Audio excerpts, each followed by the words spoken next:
জনাব নুরুল হক নুরের কাছে জানতে চাইবো যে গত ৬-৭ বছরের হিসাব করলে একক হিসাবে ছাত্রলীগের হাতে মার খেয়েছেন সবচেয়ে বেশি আপনি। ৬-৭ বছর তাদের নিগ্রহের শিকার হয়েছেন, জীবনের ঝুঁকির মধ্যে পড়েছেন।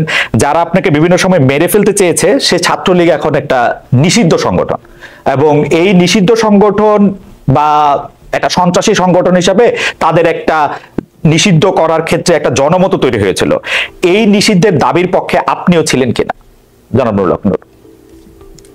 এখন এখানে গণ অভ্যুত্থানের পরে গণমানুষের এতটা এই আওয়ামী লীগ এবং তার অঙ্গ সংগঠন ছাত্রলীগ যুবলীগ সহ এই ফ্যাসিবাদের দোসর তাদের প্রতি ঘৃণা তৈরি হয়েছে, মানুষ আসলে তাদের নামটাও শুনতে চায় না। তো যার ফলে আমরা লক্ষ্য করেছি যে আমাদের নেতা কর্মী সহ বড় একটা অংশের মানুষ, বিভিন্ন রাজনৈতিক দল, তারা বলছে যে যেখানে জার্মানি কিংবা ইটালির মতো দেশে ফ্যাসিবাদের কারণে মুসলিনির পার্টি কিংবা হিটলারের নাৎসি পার্টি নিষিদ্ধ হয়েছে, সেখানে বাংলাদেশে আওয়ামী লীগ এবং আওয়ামী লীগের যে সবচেয়ে সন্ত্রাসী সংগঠন এবং হাতুড়ি হেলমেট বাহিনীর যারা তাণ্ডব চালিয়েছিল এই আন্দোলন সহ গত ১.৫ দশকে, সেখানে ছাত্রলীগ এবং যুবলীগ ছিল অগ্রণী ভূমিকায়। তাদেরকে নিষিদ্ধ করার একটা ব্যাপক জন দাবি তৈরি হয়েছে বা দাবি উঠেছে। সেইখানে আমরা যেহেতু রাজনীতি করি, একটা উদীয়মান রাজনৈতিক দলের প্রতিনিধিত্ব করি, কাজে আসলে ওই আপনি যেটা বলছেন, আমরা রাজনৈতিক দল হিসেবে অবশ্যই আমরা সকলের প্রতি সহনশীল, সংখ্যাগরিষ্ঠ মানুষের স্বার্থ চাহিদার পাশাপাশি সংখ্যালঘু মানুষেরও নিরাপত্তা, তাদের স্বার্থ দেখাও রাজনৈতিক দল হিসেবে এবং দেশের একজন সচেতন নাগরিক হিসেবে আমাদের দায়িত্ব এবং কর্তব্য।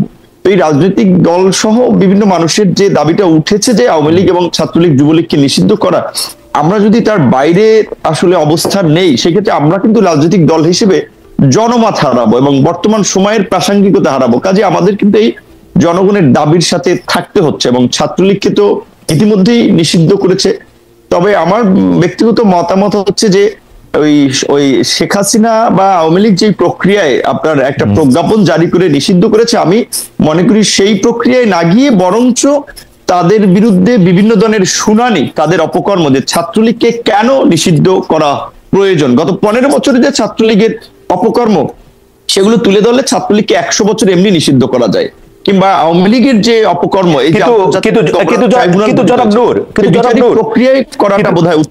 কিন্তু জনাব নূর, প্রজ্ঞাপন করে যদি নিষেধই না করা হবে, তাহলে এই সরকার বা এই সরকারের লোকেরা এত সেন্সিটিভ কেন ওই অঞ্চল ওই পক্ষের কোন একটা কথা শুনতে? যেমন ধরেন আমি আমার উদাহরণ দেই, গতকাল আমি ছাত্রলীগের নিষিদ্ধ ঘোষিত ছাত্রলীগের সভাপতি সাদ্দাম হোসেনকে ডাকলাম। এই সরকারের লোকজনে মনে হইলো ও আয়সা একটা তথ্য দিবে, ও আয়সা একটা কথা বলবে, তারা পুরো পৃথিবী ঘুরে যাবে। আমি বিরক্ত হয়েছি হচ্ছে যে আইনটাকে আমি আগে দেখি নাই, দেখছি, কিন্তু আইনটা দেখার পরেও আমি বুঝছি যখন আপনি মানে একটা সাংবাদিক ভিকটিমের পক্ষে দাঁড়াবে, ভিকটিমের জায়গা থেকে যদি কেউ মনে করে তাকে একটা প্ল্যাটফর্ম দেওয়া হচ্ছে, সাংবাদিকের এথিক্যাল জায়গা হচ্ছে তাকে এটা না দেওয়া। হাউএভার তারা কিন্তু কারো কথাই শুনবে না, কারো কথাই জায়গা দিবে না, তাহলে তারা এটা কেমনে করবে? মানে আমি আপনার সাথে কিন্তু ১০০ ভাগ একমত। ছাত্রলীগ ১৫ জুলাই থেকে এই ৫ আগস্ট পর্যন্ত কিন্তু না, গত ১৫ বছরে যা করছে, ওদের ১০০ বার ১০০টা বিষয় ১০০ রকম শুনানি হওয়া উচিত। তাদেরকে জিজ্ঞেস করা উচিত তারা কখন কোথায় কিভাবে করছে। সাদ্দাম হোসেনকে জানতে চাওয়া উচিত যে ৫ আগস্ট সে কোথায় ছিল, কেমনে পালাইলো, এটা জানতে চাওয়া উচিত সাদ্দাম হোসেনের কাছে। সেইটা আমি ট্রাই করছিলাম, কিন্তু ওনারা এটা পছন্দ করলো না। আপনারা এটা পছন্দ করলেন, এটা কেন? কারণটা কি? না না, আমি ব্যক্তিগতভাবে এতটা অসহিষ্ণু না। মানুষকে কথা বলতে দিতে হবে। আমাকে যারা পছন্দ করে না তারাও তো আমাকে অনেক সমালোচনা করে, অনেক কথা বলে, সেটা শোনার প্রয়োজন। এবং আমি আপনার প্রোগ্রামটা মনে করি হওয়া দরকার ছিল। এই কারণে এটা হচ্ছে আর একটা প্রবলেম হচ্ছে কি, এখন সোশ্যাল মিডিয়া এত জনমত হচ্ছে, লাইক হচ্ছে, দ্রুত শিফট হচ্ছে, এবং মানুষ ছোটখাটো ইস্যু এবং এতটা বিভ্রান্তি বা জনমত গঠন করার একটা সহজ পদ্ধতি তৈরি হয়ে গেছে মব জাস্টিসের মতো, যার ফলে অনেকে ওই যে বলছেন, এখন আপনার মতো সাংবাদিক আপনার হিসাব করতে হয় যে আমি অমুককে ডাকলে পাবলিক আমাকে গালি দিবে কিনা, কি বলবে কিনা। না, আমি কেয়ার করি না পাবলিকের গালি, আমি কেয়ার করি না। নূর, পাবলিকের গালি আপনি কেয়ার করেন, আপনি খেয়াল করেন বলতে গিয়ে নূর, পাবলিকের গালি আমি কেয়ার করি না, আপনি খেয়াল করে দেখেন 50টা জায়গা থেকে 50টা মামলা হবে এই আওয়ামী লীগের বানানো একটা ল দেয়া 50টা জায়গা থেকে। তো এই হ্যারাসমেন্টটা বাংলাদেশে আমার অপারেশন আছে, আমি আমেরিকায় রেজিস্টার্ড হইতে পারি, বাংলাদেশে আমার অপারেশন আছে, সেখানে আমার রেজিস্টার্ড হতে হবে। তো সেগুলো আমি কেন এই হ্যারাসমেন্টটা নিব? না এটা এখন সেরকম এখন হয়তো কিনা এটা তো আমরা জানি না, আপনিও জানেন না, কারণ এখন তো ওই আগের পলিটিক্যাল গভর্নমেন্টের মতো একেবারেই কোনো পলিটিক্যাল গভর্নমেন্ট না। দ্বিতীয়ত আমরা এই আপনি মামলার কথাটা যেহেতু তুলেছেন, যখন আপনার কিছু সাংবাদিক আসলে যারা সরাসরি ইনভলভ না এই গণহত্যায় কিংবা ঘটনায় সুনির্দিষ্টভাবে, তাদের বিষয়ে আমরা কথা বলেছিলাম যে ব্যবসায়ীকে মামলায় অন্তর্ভুক্ত করেছে। আমরা এরকমও শুনেছি যে সেই ব্যবসায়ীর কাছে মামলার এজাহার নিয়ে গেছে যে আপনাকে মামলার আসামি করা হবে, না হলে টাকা দিতে হবে আমাদেরকে 2 কোটি 5 কোটি। এখন এই মামলা নিয়ে কিছু লোক ব্যবসা করেছে, এবং এমনও শুনেছি যে যারা আপনার হত্যাকাণ্ডের শিকার হয়েছে সেই পরিবারকে কিছু সহযোগিতা দিয়ে আপনার সাদা কাগজে তারা স্বাক্ষর নিয়ে এসেছে এবং এজাহারটা মনমতো সাজিয়েছে। তাদের যাদেরকে মনে হয়েছে ও মক্কে মক্কে মামলায় দিলে পয়সাপাতি উঠানো যাবে বা একটা ব্যবসা করা যাবে, সেই সমস্ত লোককে মামলায় জড়ানো হয়েছে। এরকমের কিছু ঘটনা যখন আমাদের কাছে এসেছে, আমি সরাসরি আইজিপি এবং হোম অ্যাডভাইজার সহ বিভিন্ন জনের সাথে কথা বলেছি, তখন তারা পরিষ্কারভাবেই বলেছে যে যেহেতু একটা অস্বাভাবিক পরিস্থিতি, কে কোথা থেকে মামলা করছে, কার বিরুদ্ধে কি মামলা করছে, আমরা তো সবকিছু এত ডিটেলস জানার সুযোগ হচ্ছে না। আবার অনেক জায়গায় মামলা না নিলে সেখানে থানা ঘেরাও করা হচ্ছে, আর একটা উত্তেজিত পরিস্থিতি তৈরি করা হচ্ছে।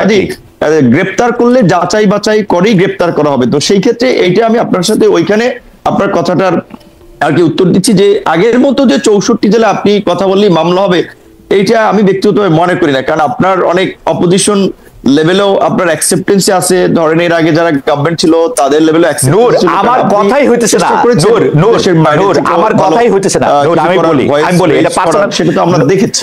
পার্সোনাল ঘটনাকে কেন্দ্র করে তো মানুষকে জাস্টিফাই করার সুযোগ নাই যে সে একটা অন্যায় করে ফেলছে, যা সে ফ্যাসিবাদের দোষর হয়ে যাচ্ছে। এই যে আপনার একটা ট্যাগিং প্রবণতা, এটা এখনো আছে, এটা খুব দুঃখজনক। নূর, আমার কথাই হচ্ছে না। যাই হোক, আমি বলতেছিলাম যে প্রাতিষ্ঠানিকভাবে ব্যাপারটা কোন জায়গায় দাঁড়াচ্ছে। আমি একটু অধ্যাপক নিত্যার কাছে আসতে চাই। অধ্যাপক নিত্যা, বৈষম্য বিরোধী ছাত্র আন্দোলনের সরকার যে পতন হয়েছে, তাদের বিভিন্ন সময় একটা বড় দাবি ছিল লেজুর ভিত্তিক ছাত্র রাজনীতি বন্ধ করা। এখনো বিভিন্ন ব্যানারে ছাত্র রাজনীতি বন্ধের দাবিতে বিক্ষোভ মিছিল হচ্ছে। আমরা দেখেছি যে ছাত্র দলের লোকেরা যখন ঢাকা ইউনিভার্সিটিতে পোস্টার লাগাতে গিয়েছে, তখন ছাত্র রাজনীতির ঠিকানা এই ক্যাম্পাসে হবে না, দেয়ালে পোস্টার লাগালে দুঃখ আছে কপালে, ইত্যাদি নানা রকম স্লোগান আমরা হয়েছে। কিন্তু পাশাপাশি আমরা দেখেছি যে 5 আগস্টের পর ঢাকা বিশ্ববিদ্যালয়, জগন্নাথ বিশ্ববিদ্যালয়, জাহাঙ্গীরনগর বিশ্ববিদ্যালয় ছাত্র শিবিরের কমিটি ঘোষণা করা হয়েছে, তাদের একরকম স্বাগত জানানো হচ্ছে। এটা কি ওই প্রক্রিয়ার অংশ যে আওয়ামী লীগ আমলে যেহেতু তারা নিপীড়িত ছিল, তাদেরকে এখন মানে অনেক অনেক অনেক বেশি মানে তাদের অনেক বেশি সুযোগ দিতে হবে? ব্যাপারটা কি ওই প্রক্রিয়ার অংশ কিনা আপনার কাছে কি মনে হয়? হতে পারে, এছাড়া আর কোনো ব্যাখ্যা নাই আমার কাছে। কারণ আমার কাছে মনে হয় যে একদিকে ধরেন ছাত্র রাজনীতি বন্ধ করার ব্যাপারে যখন খুব তোড়জোড় শুরু হলো, তখন কিন্তু আমরা খুব পরিষ্কার অবস্থান রেখেছি এখানে শিক্ষকরা যে আসলে ছাত্র রাজনীতি বলতে যে লেজুর রাজনীতি, সেটা বন্ধ হতে পারে, সেটা ছাত্রদের সিদ্ধান্ত। কিন্তু ছাত্র রাজনীতি বন্ধ করার তো কোনো সুযোগ আমরা অন্তত দেখি নাই। কারণ জুলাই অভ্যুত্থান হয়েছে ছাত্র রাজনীতির উপরে ভর করে। এখন এরকম একটা পরিস্থিতিতে এসে আমরা যখন দেখলাম যে সবখানে শিবিরের আত্মপ্রকাশ হচ্ছে, কিন্তু ধরা যাক যে অন্য কোনো রাজনৈতিক দল তাদের কার্যক্রম সেইভাবে পরিচালনা করতে পারছে না, এর মধ্যে আবার 2-1টা ছাত্র রাজনৈতিক দল আবার সংগঠন আবার বন্ধ হয়ে গেল বা স্থগিতও হয়ে গেল, তাতে করে একটু মনেই হয় যে এখানে বেশ কিছু সমস্যাজনক ব্যাপার স্যাপার চলছে। সেটা আমি অস্বীকার করি না, কিন্তু এই সমস্যাটার জড়টা কোথায় সেটা যদি আমরা দেখতে চাই, তাহলে আমার একটা টেক হচ্ছে এরকমটা, আমরা তো অনেকেই এটাও দেখলাম যে ছাত্র শিবির কোথা থেকে বেরিয়ে আসলো, এবং এই ধরনের বেরিয়ে আসা তারা যতই কৌশলগত মানে বলুক না কেন যে কৌশলগতভাবে তারা ছাত্রলীগের ভেতরে ছিল, কিন্তু এটা রাজনীতির অঙ্গনে এটা খুব ভালোভাবে কি বলা যায় আমরা রিড করি নাই। আমরা রিড করেছি যে যেখানে স্ট্র্যাটেজিরও একটা সীমা থাকে, এবং সেটা তো ছাত্রদলও সেই স্ট্র্যাটেজি নিশ্চয়ই নিতে পারতো। তো ছাত্রদলের ক্ষেত্রে আমরা সেটা কিন্তু দেখি নাই। আমরা বরং দেখেছি যে এটা শুধু ছাত্র শিবিরের ক্ষেত্রেই ঘটেছে, এবং ছাত্র শিবির যেভাবে এখন সব জায়গায় আত্মপ্রকাশ করা শুরু করেছে, এবং আত্মপ্রকাশ করার অধিকার তাদের নিশ্চয়ই আছে, কিন্তু বাদ বাকি সংগঠন আত্মপ্রকাশ করতে পারবে না, শুধু ওনারাই পারবেন, এটা আমার কাছে একটু সমস্যাজনক মনে হচ্ছে। এবং এই সমস্যাটা আসলে শিক্ষার্থীদেরকে আমি মনে করি যে তাদেরকেই কিন্তু এটা মানে সলভ করতে হবে। এটা কিন্তু এর ভেতরে শিক্ষকরা বা অন্য রাজনৈতিক দল ঢুকে পড়লে হবে না, এই কারণে যে ধরেন আমরা তো চাইছি যে যত দ্রুত সম্ভব ক্যাম্পাসগুলো তার স্বাভাবিক কার্যক্রমে ফিরে যাক, এবং এর মধ্যে শিক্ষার্থীদের লেভেলের যে রাজনীতি, তার মানে শিক্ষার্থীদের যে সংসদগুলো রয়েছে, ডাকসু, রাকসু, এইগুলো সব আবার আমি কিন্তু অধ্যাপক মিত্রাকে এখন আর শুনতে পাচ্ছি না। হয়ে উঠতে গেলে আমাদের কিন্তু ছাত্র সংগঠনগুলোকে লাগবে, এবং সেই ছাত্র সংগঠনগুলো অধ্যাপক মিত্রাকে আমি আসলে আমি অধ্যাপক মিত্রার কথা শুনতে পাচ্ছি না। ও শুনতে পাচ্ছে না? I cannot hear. আমি শুনতে পাচ্ছি, কিন্তু শুনতে পাচ্ছি। আচ্ছা, Can you check it? আমি একটু জনাব নুরুল হক নূরের কাছে যেতে চাই এই প্রসঙ্গে। জনাব নুরুল হক নূর, আপনার কাছে কি মনে হয়, আপনার কাছে কি